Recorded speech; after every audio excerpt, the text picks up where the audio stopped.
일과 삶의 가치를 존중하고 추구하는 워라TV입니다. 4년 연속 줄어들던 청년층 장기 실업자가 다시 증가세로 돌아섰습니다. 2년 연속해서 일하지 않고 쉰 청년 수가 50만 명을 넘어섰고 단시간 근로를 선택한 청년들도 3년 연속 증가했습니다. 한국경영자총협회가 공개한 최근 청년 고용시장의 3가지 특징과 시사점 보고서에 따르면 올해 2월 기준으로 쉬었음 청년은 50만 4천 명입니다. 경총은 최근 청년 고용시장의 주요 특징으로 쉬었음 인구 증가, 단시간 근로자 증가, 장기 실업자 증가 등 3가지로 분석했는데요.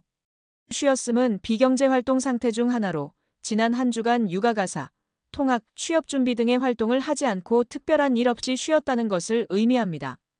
쉬었음으로 분류되는 청년은 2023년 40만 1,000명, 지난해 42만 1,000명으로 2년 연속 늘더니 올 2월에는 50만 명을 넘어선 것인데요. 노동력 유휴화 현상이 심화되고 있는 것입니다. 쉬었음 청년이 생기는 주된 이유는 무엇보다 원하는 일자리를 찾기 어려움 같은 노동시장 일자리 미스매치입니다. 올해 2월 쉬었음 청년 50만 4천 명 중 71.4%인 36만 명은 취업 경험이 있었는데요.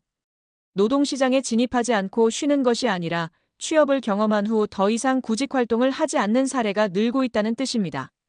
또 청년층 임금 근로자는 줄어들고 있으나 근로시간이 주 36시간 미만인 단시간 근로자는 오히려 증가 추세입니다. 특히 자발적으로 단시간 근로를 선택하는 비율이 높아지고 있습니다. 청년층 임금 근로자는 지난 2022년 374만 1,000명에서 지난해 353만 명으로 5.6% 감소했으나 같은 기간 단시간 근로자는 122만 5천 명에서 128만 5천 명으로 오히려 4.9% 증가했습니다. 청년층 임금 근로자 중 자발적으로 시간제 근로를 선택한 근로자는 지난해 기준 66만 9천 명으로 청년층 전체 시간제 근로자의 70.9%를 차지합니다. 이는 전체 연령대의 자발적 시간제 근로 선택 비중인 61.1%보다 약 10%포인트나 높은 것입니다. 4년 연속 감소했던 청년층 장기 실업자는 2023년 6만 7천 명에서 지난해 6만 9천 명으로 2천 명 늘었는데요. 장기 실업자 증가는 고용 회복의 걸림돌로 작용할 수 있고 이력 현상 등 구조적 문제로 진전될 우려가 크다는 지적입니다. 이력 현상이란 실업 기간이 길어질수록 취업 상태로 돌아오기 힘들어지는 현상을 말합니다. 전체 장기 실업자 중 청년층이 30.2%로 비중이 가장 높았고 30대가 22.3%로 뒤를 이었습니다. 장기 실업자의 52.5%가 30대 이하인 것입니다. 최문석 경총 청년 ESG 팀장은 쉬었음 청년 등 유휴 인력들이 스스로 진로를 탐색하고 보다 쉽게 노동시장으로 재진입할 수 있도록 산업 현장 맞춤형 직업훈련 등 고용 지원 서비스를 강화해야 한다고 강조했습니다.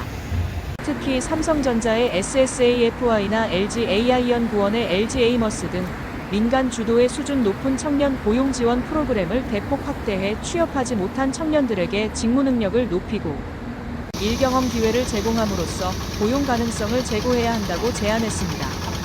그는 또 근로자 각자 상황에 따라 근무 시간을 결정할 수 있는 양질의 시간제 일자리가 창출 확산될 수 있도록 다양한 인센티브를 제공하고 산업구조 변화에 대응한 신기술 분야 직업훈련을 강화해 노동시장 미스매치를 해소해야 한다고 덧붙였습니다.